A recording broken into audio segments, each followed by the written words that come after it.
इधर वैशाली में दरिंदे इतने बेलगाम हो गए हैं कि घर में घुसकर छेड़खानी की वारदात को अंजाम दे रहे हैं और विरोध करने पर चाकू से लहूलुहान कर दे रहे हैं। देखिए इस रिपोर्ट में छेड़खानी से चाकूबाजी तक की पूरी दास्तां। वैशाली में सुरक्षित नहीं बेटियां, दरिंदों के घर में घुसकर की छेड़खानी, विरोध करने पर शैतानों ने चाकू से किया वार, एक ही परिवार के 7 लोग लहूलुहान। तारीख 24 अक्टूबर 2021, जिला वैशाली, मामला छेड़खानी और चाकूबाजी, समय रात के करीब 8 बजे। यही वो तारीख है, यही वो समय है जब वैशाली जिले के महुआ अनुमंडल के एक गांव में शायद दरिंदों ने घर में घुसकर नाबालिग के साथ छेड़खानी की वारदात को अंजाम दिया है। उस वक्त पीड़ित घर में अकेली थी, गांव अंधेरे की चपेट में था और लोग अपने अपने घरों में खाना पीना खा रहे थे। पीड़िता के माता पिता रोजी रोटी की जुग्गत में ठेला लेकर बाजार गए थे, भाई भी घर पर नहीं था। इसी बीच मौके का फायदा उठाते हुए गांव के कुछ दरिंदे चाकू, तमंचा और धारदार हथियार लेकर पीड़िता के घर में जा घुसे और उसे अकेला पाकर दबोच लिया। उसके साथ छेड़खानी करनी शुरू कर दी। इतने में पीड़िता का भाई आ गया। जब भाई ने घर के अंदर जाकर देखा तो पीड़िता चीख रही थी, चिल्ला रही थी, हैवानों से रहम की भीख मांग रही थी। भाई ने बहन को चिल्लाते देखकर विरोध किया तो शैतानों ने चाकू से उस पर वार कर दिया। वो जख्मी हो गया। उसके बाद सभी दरिंदे पीड़िता पर टूट पड़े। पीड़िता ने विरोध करना और शोर मचाना शुरू किया तो दरिंदे शैतान बन गए, उस पर चाकू से वार करना शुरू कर दिया। तब तक पीड़िता के पिता बाजार से ठेले पर आ गए। घर के अंदर हो रहे शोर को सुनकर वो आनंद फानंद में घर में जा घुसे। वो जब तक कुछ समझ पाते, शैतानों ने उस पर वार कर दिया। इसके बाद सभी दरिंदे वहां से भाग निकले। जिस बात की तस्दीक अस्पताल में स्ट्रेचर पर दर्द से कराहता पीड़िता का परिवार और पीड़ित खुद कर रही है। बिट्टू कुमार है, एगो जगत पासवान है, एगो बबीता पासवान, आ 3 गो आदमी में बांध ले। आई चाकू ले हमारे भाई को बड़ा भागी बहन के बोला हम भाई का नहीं है। जैसे पीछे में मुड़ा उसी ठोक दिया हमारा भाई के। तब हम दौड़ निकले घर में से, हमको ना जबरदस्ती गाड़ी में बिठाती थी तो हम नहीं जा रही तो हमको चाकू भेज दिए। फिर गोदी में उठा के रखने चाहते तो हम चिल्लाए लगे तो हमारा उसी पापा पहुँच गया। तो वो पहुँच गया तो हमारे पापा को ना उसी चाकू भोंक दिया और उसी करके हमारे बड़ी चाकू भोंक दिया। हमारे बड़का भाई उसको चाकू भोंक दिया। घटना के बारे में बताया जा रहा है कि गांव का ही बिट्टू पासवान अपने 5 दोस्तों के साथ रविवार की रात 8 बजे पीड़िता के घर आया था और घर में घुसकर जबरन चाकू, तमंचा और धारदार हथियार के बल पर पीड़िता से छेड़खानी शुरू कर दी। जब परिजनों ने विरोध किया तो एक ही परिवार के 7 लोगों को चाकू मारकर जख्मी कर दिया, जिन्हें इलाज के लिए अस्पताल में भर्ती कराया गया है। पीड़ित और उसके परिजनों ने 6 दरिंदों में से 3 का पहचान और नाम बताया है, जिसमें बिट्टू पासवान, जगता और पवित्र शामिल है। बाकी के 3 हैवानों की पहचान नहीं हो सकी है क्योंकि बाकी के 3 दरिंदे मुंह बांधे हुए थे। इधर घटना की खबर मिलते ही पुलिस भी मौके पर पहुंचकर मामले की छानबीन में जुट गई है, लेकिन अब तक किसी की गिरफ्तारी नहीं हो सकी है। छोरा के चाकू ई गल कई बोल भाई के चाकू मार दिल। हाँ। अच्छा, तब एकरा गतर काट दे। चाकुए से काट ले। हां चाकू से काट दे। ओकरा बाद टेंगाती है, टेंगारी कुल्हाड़ी में था। हां जाले हमारे तले बपुआ ठेला लेके आगे आ गए। उनके पिता बाबूजी। हां तो कर के घर में कहले तहला होता तो ई कहसी पापा हो पापा, अपना घर में हमरा उठा के लेके भागे देत रहो पापा, गतर काट दे रहो पापा। तो पापा ई गल कहसे कथि कौन मार बस बपुआ जाले ठेला लगावते तले पीछे से सब दवा दाब सब काट दे। कितना आदमी रहे? 6 गो रहे। 6 गो अचानक 3 गो के चिल्लाई या 3 गो के ना चिल्लाई। कौन सा भाई? कौन सा भाई? एगो बिट्टू पासवान, हाँ, एगो जगत्ता, एगो पवित्र। अच्छा, ये 3 गो चिन्ह रहे। 3 गो जो मुँह जो बांधले रहे कि ना से है न चिन्ह रहे, हाथ में पिस्तौल रहे। ऐसे में सवाल ये है कि क्या वैशाली में बेटियां घर में भी सुरक्षित नहीं है? ऐसे हालात में बेटियां कैसे सुरक्षित रहेंगी? पुलिस ने अब तक क्या कार्रवाई की? दरिंदों की गिरफ्तारी में देरी क्यों हो रही है? नाम और पहचान के बाद भी पुलिस क्यों लापरवाह है? जिले के एसपी ने मामले में संज्ञान क्यों नहीं लिया? क्या दरिंदे ऐसे ही बेखौफ घूमते रहेंगे? पुलिस आरोपियों की गिरफ्तारी कब करेगी? महिला सुरक्षा के दावों का क्या? ये वो तमाम सवाल है जिसका जवाब पीड़िता का परिवार जिले के पुलिस प्रशासन से मांग रहा है और खौफ के साए में जीने को मजबूर है, जो समाज और पुलिस के लिए शर्म की बात है। अब देखने वाली बात यह है कि पुलिस कब तक आरोपियों को गिरफ्तार कर सख्त से सख्त सजा दिलाती है, ताकि फिर कोई हैवान शैतान बनकर इस तरह से कहर बरपाने से पहले 1000 बार सोचे, उसके बाद भी उसकी हिम्मत जवाब दे दे। वैशाली से न्यूज़ 18 के लिए राजीव मोहन की रिपोर्ट। खबर सिवान से आ रही है, जहां के 2 गांवों में 4 लोगों की मौत हो गई है। शराब पीने से मौत की आशंका जताई जा रही। घटना गुठनी प्रखंड के बेलौरी के बेलौर गांव की है, जहां परिजनों का दावा है कि शराब पीने से इन लोगों की मौत हुई। 4 मौत में 3 बोलेरो और 1 मौत बेलोर गांव में हुई है। और मृतकों में मनोज राम, अनवर अंसारी, शिवाजी यादव की पहचान हो गई है। वहीं एक मृतक की अब तक पहचान नहीं हो पाई। हालांकि डीएम अमित पांडे ने सभी मृतकों के पोस्टमार्टम की बात कही है। उनका कहना है कि पोस्टमार्टम के बाद ही मौत के कारणों की जानकारी मिल सकेगी। स्थिति क्या खराब हो गई? खराब दारू पियला से भइल, तो उ फेफड़ा मानो खराब हो गल। तो डॉक्टर का बोलू ज्यादा दिन से दारू पियत रहले। डॉक्टर बोलनी दारू पियला से कहीं मर गई। तो ई गांव में दिक्कत रहला कि कहाँ जाके पियत गांव रहा? में दिक्कत रहले, ज्यादा पियत रहले। गौवा में बिकला से? हाँ, हाँ आज 6-7 महीना से हाँ। अचानक तबियत पियले के वजह तबीयत खराब है, उल्टी भइल। अस्पताल में ले गई लोग सब? हॉस्पिटल में लेके गए। वह स्थानीय लोग और चिताखाल के मुखिया का आरोप है कि प्रशासन की मिलीभगत से इलाके में शराब की बिक्री हो रही है और कोई देखने वाला नहीं है। जो शराब बिहार में बंद है, उसके बावजूद भी प्रशासन के जरिए जो शराब यहाँ बिक रहा है, जो प्रशासन की लापरवाही के चलते ये गरीब लोगों की मौत हो रही है, इसकी जिम्मेदारी पूरे सरकार को और प्रशासन को है। यहाँ मैंने 3 आदमी का मौत हो गया है जहरीली दारू पीने से, जो कि प्रशासन के लापरवाही से पूरा गुठनी और मैंने सिवान में मैंने हम लोग देख रहे हैं कि हर जगह दारू बिक रहा है। प्रशासन इस पर मैंने पकड़ नहीं रही है और इस पर विरोध नहीं कर रही है। और ऐसे में अब सवाल है कि लोगों ने गांव में शराब कहां से पी। तो देखिए, इस मामले के बाद सवालों के घेरे में पुलिस है और सबसे बड़ा सवाल कि लोगों ने गांव में शराब कहां से पी। कौन है जो शराब बंदी में शराब बेच रहा है? तो स्थानीय थाने की पुलिस को इसकी जानकारी क्यों नहीं है?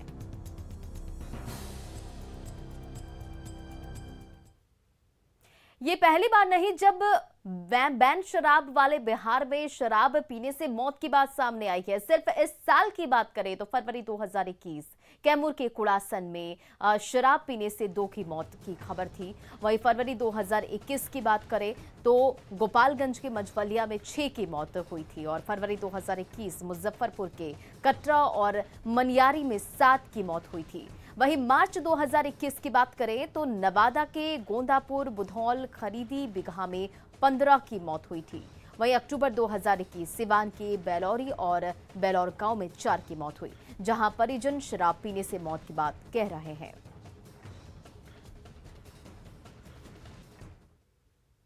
सिवान से एक बड़ी खबर आपको बता दें, 4 लोगों की मौत का मामला है। डीएम ने टीम का गठन किया है और मेडिकल टीम के साथ जांच करेगी। तो ये बड़ी खबर आपको सिवान से बता रहे, जहां 4 लोगों की मौत का मामला है। डीएम ने टीम का गठन किया है और मेडिकल टीम के साथ जांच करेगी टीम। गांव पहुंची जांच टीम और जांच शुरू कर दी गई है। 1 की मौत बीमारी से, अधिकारी 3 शवों का हो रहा है पोस्टमार्टम। रिपोर्ट के बाद ही मामले का खुलासा हो सकेगा। और संवाददाता सिवान से हमारे मृत्युंजय कुमार हमारे साथ जुड़ गए हैं। मृत्युंजय, क्या कुछ इस पर अधिक जानकारी है?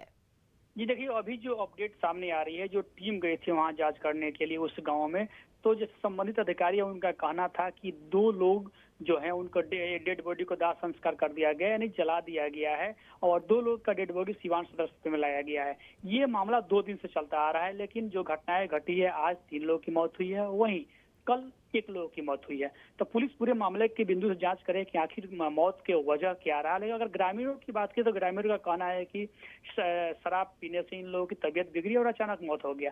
वहीं अगर प्रशासन की बात की जाए, प्रशासन अभी पूरी तरह से पोस्टमार्टम रिपोर्ट और जो विजिटल रिपोर्ट होता है, जो मुजफ्फरपुर से रिपोर्ट आएगी, उसकी हवाला देते हुए प्रशासन द्वारा ये बताया जा रहा है कि जब तक रिपोर्ट नहीं आएगा तब तक कुछ भी कहना जल्दीबाजी होगा। जी मृत्युंजय, देखिए डीएम ने इस पूरे मामले के बाद एक टीम का गठन कर दिया, तो मेडिकल टीम जांच करेगी, तो इस टीम में कौन कौन लोग हैं और क्या क्या जिम्मेदारी सौंपी गई है, इसके बारे में बताइए। जी देखिए, मेडिकल टीम की अगर बात की जाए तो कुछ इसमें चिकित्सक है जो वहाँ गांव में गए हुए हैं, वहीं कुछ एडीएम रैंक के अधिकारी है जो पूरी तरह से जांच करेंगे कि आखिर किस वजह से हादसा हुआ है। वहीं अगर बात की तो सिवान एसपी पूरी इलाके में पहुंचकर वहाँ जांच करेंगे, कहीं शराब का सेवन के द्वारा तो मौत नहीं हुई है। तो पूरी तरह से ये जाँच जो करेगी टीम, ये जाँच करेगी, इंटरनल पता लगाएगी क्या ये लोग शराब का सेवन करते थे, और सेवन करते थे तो कल क्या हुआ था। यानी पूरी मामले की इन्वेस्टिगेट किया जाएगा कि कल से लेकर जो आज तक मौतें हुई है तो क्या कहीं इलाज चला था या नहीं चला था। तब संबंधित जो अधिकारी हैं और जिसके घर की मौत हुई उनके घरों से लगातार वहां जांच की जा रही है कि आखिर इन लोगों के साथ क्या हुआ था, अगर हुआ तो किस डॉक्टर से दिखाया गया। और इस तथ्य के आधार पर जो टीम बनी है उसमें कुछ चिकित्सकीय टीम है, कुछ अधिकारी रैंक, एडीएम रैंक अधिकारी है, वो गाँव में जाकर जाँच कर रहे हैं और पूरी मामले की इन्वेस्टिगेट कर रहे हैं कि आखिर इन मौतों का वजह क्या रहा। जब तक कुछ रिपोर्ट्स वहां सामने आएंगे तब पता चल पाएगा कि आखिर वजह क्या है। लेकिन जिस तरह से घटनाएं हुई है, पूरे इलाके में दहशत का माहौल बना हुआ है। उस गांव के जो मोहल्ले हैं लोग काफी सहमे हुए हैं, सभी जगह चीख पुकारे मची हुई है। तो वहां पूरी तरह से भी गांव के लोग भी सख्ते में है कि आखिर ऐसा क्या वजह रहा कि एक एक करके 4 मौतें हो गई। 2 दिन के अंदर 4 मौतें, कहीं ना कहीं एक बड़ा सवाल भी खड़ा कर रहा है कि आखिर 4 मौत अगर बीमारी से हुई है या शराब मामले में हुई है। अगर शराब मामले में हुई है तो जिस तरह से शराबबंदी है तो शराबबंदी पर एक सवाल खड़ा हो रहा है।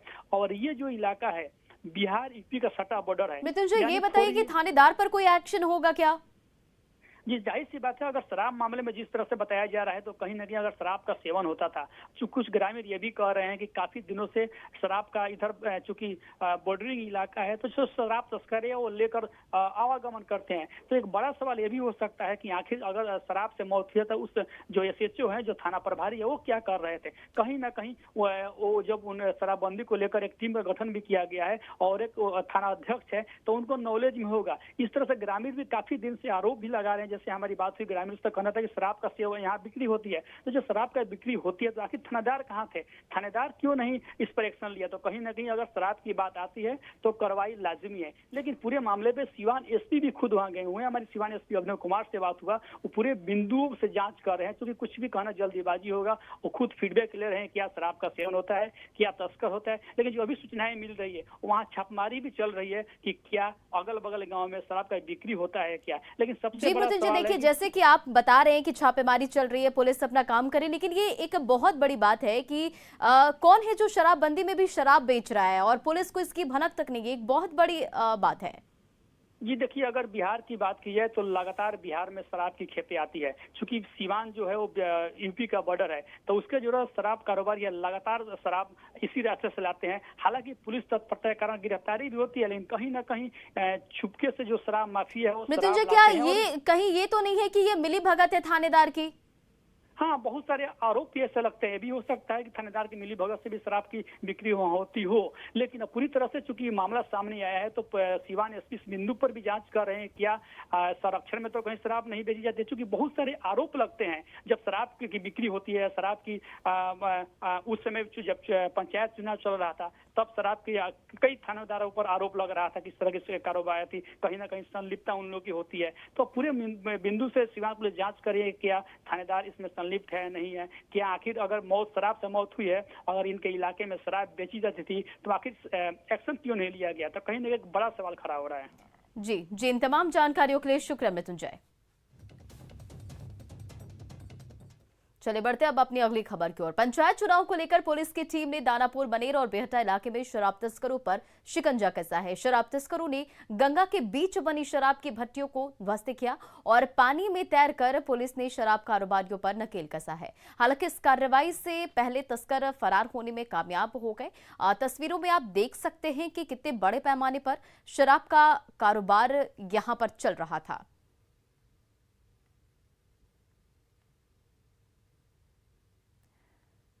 पंचायत चुनाव को लेकर के और आगे आने वाले जो त्यौहार हैं उसको मद्देनज़र रखते हुए जहाँ जहाँ शराब की कंप्लेंट आती है, जिस जिस गांव से या टोले से कि जहाँ शराब अवैध तरीके से बनाई जा रही है, वहाँ पे पुलिस की टीम बना करके हम लोगों ने कार्रवाई की है। इसमें बिहटा में, मनेर में, शाहपुर में और दानापुर के इलाकों में रेड की गई। उसमें बहुत भारी मात्रा में शराब को जो प्रिपेयरिंग स्टेज पे होती है उसको विनष्ट किया गया और अरेस्टिंग का पूरा प्रयास करते हुए हम लोगों ने कार्रवाई की है।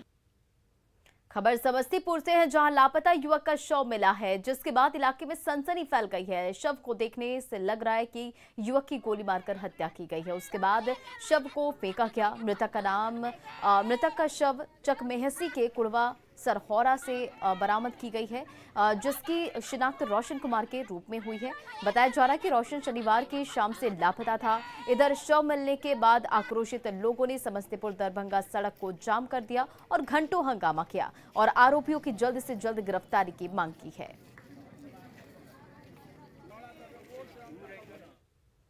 इधर लखीसराय के चौरा राजपुर गांव में डीलर के बेटे दीपक का नक्सलियों ने अपहरण कर लिया था। अभी तक दीपक का सुराग नहीं मिला है। 23 अक्टूबर को नक्सलियों ने अपहरण किया था। पुलिस लगातार नक्सलियों के खिलाफ सर्च अभियान चला रही है। इस दौरान एक हार्डकोर नक्सली को सुरक्षा बलों ने मार भी दिया है और पुलिस ने जल्द ही दीपक की सकुशल रिहाई का भरोसा दिया है। देखिए संवाददाता राकेश कुमार की ये रिपोर्ट।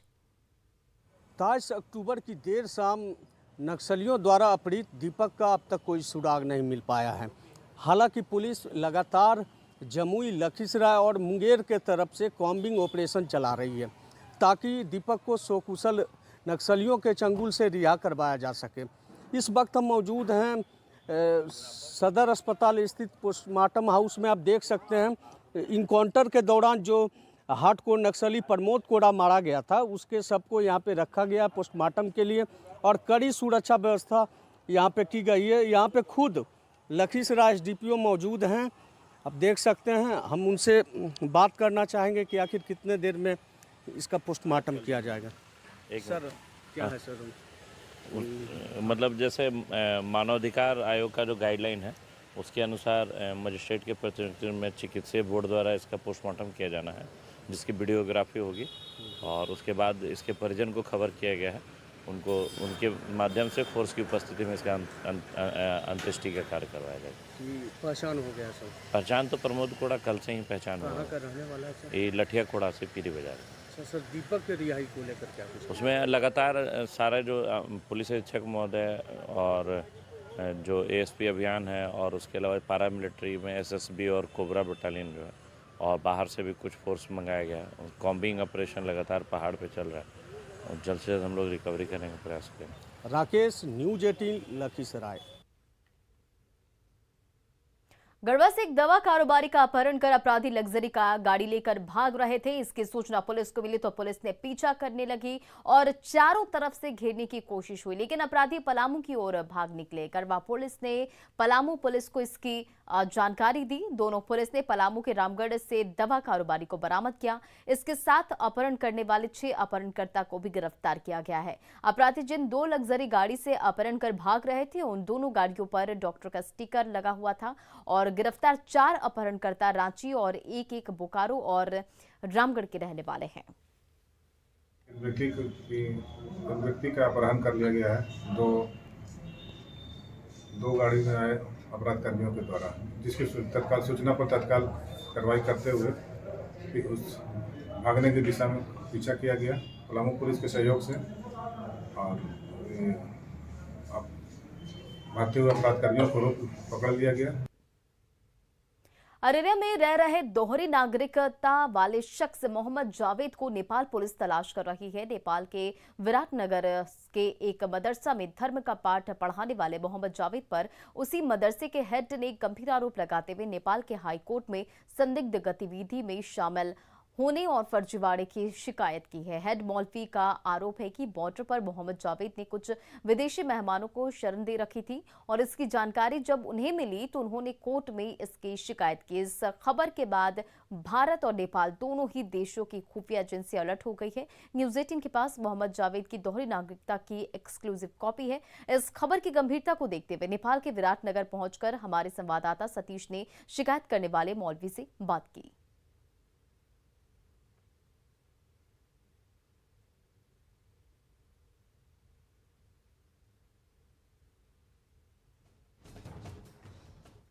अभी हम मौजूद हैं नेपाल की ज़मीन पर। यह विराट नगर का इलाका है और तस्वीर जो सामने नज़र आ रही है वो ताजुल इस्लाम निम्न माध्यमिक विद्यालय एक मदरसा है नेपाल का।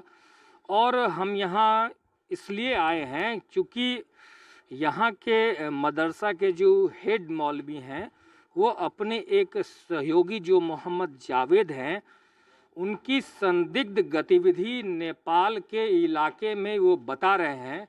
और अभी हम प्रधानाध्यापक कार्यालय में इस मदरसा बोर्ड के, और वो संदिग्ध व्यक्ति जो है उस पर हाई कोर्ट में एक मामला दर्ज हुआ है और वो अभी फरार है। बता दें कि नेपाल का सटा जो इलाका है अररिया के नेपाल के की खुली सीमा 100 किलोमीटर की खुली सीमा है और यहाँ कई संदिग्ध गतिविधियाँ होती रहती हैं। और अब यह जो झंडा है वो देख रहे हैं नेपाल का है और हम विराटनगर के इलाके में हैं। ये बताइए सर कि आखिर वो जो जावेद हैं, जी हाँ सर, वो क्या संदिग्ध गतिविधि आपने देखा होगा? जी हाँ, मैंने उसका कुछ दिन पहले ही से 2 बरस पहले ही से मैंने उसका जो है गलत गतिविधि मैंने देखा है और इसी लेकर के वो मदरसे से भी फिरार है और पैसे लेके भी फिरार है, जिसकी वजह से हमारा मदरसा जो है 1.5 वर्ष से बच्चे के मदरसा अल्पत्र है और पठन पाठन में अवरोध हुआ है और टीचर को तलब भी नहीं मिला है इसी जावेद की वजह से। ये तो जावेद जी जो जावेद हैं उनका बयान हमारे पास, वो कह रहे हैं कि आपने कुछ घोटाला किया था, उसको उजागर किया, उसके बाद आप जो है उनके पीछे पड़ गए। हाँ सर, ऐसी कोई बात नहीं। अगर घोटाला करता तो यहाँ मेरी आवाम है, अभिभावक है, यहाँ सरकारी कार्यालय है, उनको कार्रवाई मेरे ऊपर करना चाहिए। जावेद कौन होता है? जावेद तो खुद गलत है, तो वो जो ऐसी कोई बात नहीं है मदरसे के ऊपर। यहाँ कैसे आया? जावेद को मैंने आज से 6 बरस पहले जो है उर्दू पढ़ाने के लिए, अरबी पढ़ाने के लिए बुलाया था और हम लोग सटे हुए हैं और उसको उर्दू पढ़ाने के लिए हम लोग रखे थे। कैसे पता चला कि वो संदिग्ध है? कुछ दिन पहले जो है जो उनका मैंने रवैया देखा, रवैया देखने के बाद जो मुझे शक लगा तो मैंने उसको बुलाया और कुछ आदमी को ही बुलाया और उसके सामने मैंने पूछा कि क्या आपका दौरो नागरिकता है, क्या आप दौरो नागरिक हैं? तो इनकार करने लगे। कुछ ही दिन के बाद जो कुछ कागज़ मिला जो है उसके तहत में गया जो है। क्या कागज़ है वो? हाई कोर्ट का कुछ दिखलाएंगे आप? जी हाँ, हाई कोर्ट का कागज़ में उसका पूरा प्रमाण दिखा सकता हूँ। खबर कटिहार से है, जहां मनसाही प्रखंड में दिल दहला देने वाला मामला सामने आया। दरअसल पंचायत चुनाव के दौरान दबंग प्रत्याशी के पक्ष में एक तरफ वोट नहीं करने पर पहले तो वोटरों के साथ मारपीट की गई और फिर वोटर नरेश शाह पर पेट्रोल छिड़ककर आग लगा दी गई। आग से झुलसे नरेश को सदर अस्पताल में भर्ती कराया गया। पीड़ित की मां ने बताया कि पंचायत चुनाव में वार्ड सदस्य पद से दूसरी बार विजय हुए प्रत्याशी संजय सिंह अपने समर्थकों के साथ शनिवार को उनके घर पर आकर वोट नहीं देने की बात कहकर मारपीट करने लगे और मारपीट करने की सूचना उन्होंने पुलिस को दी, लेकिन पुलिस ने इसे गंभीरता से नहीं लिया, जिसके बाद नरेश को जिंदा जलाने की कोशिश की गई। हालांकि बाद में पुलिस ने कार्रवाई करते हुए एक आरोपी को गिरफ्तार कर लिया है, लेकिन अभी भी 2 आरोपी फरार हैं। सब फुसला कर ले गए, कल के चलो काल के बाद काले बीत गया, चलो सब मिलकर खाते पीते हैं। खा लिया उसको दे पर पेट्रोल का ताकि छिड़ दिया और जब घर आने लगा तो आग लगा कर ठमक सुता दिया। कौन ले गया था? उठा के कौन? संजय दास, विजय दास, रवि दास, सुरेश दास, लालू दास। और क्राइम न्यूज के इस बुलेटिन में फिलहाल इतने। बने रहे आप न्यूज़ 18 बिहार झारखंड के साथ।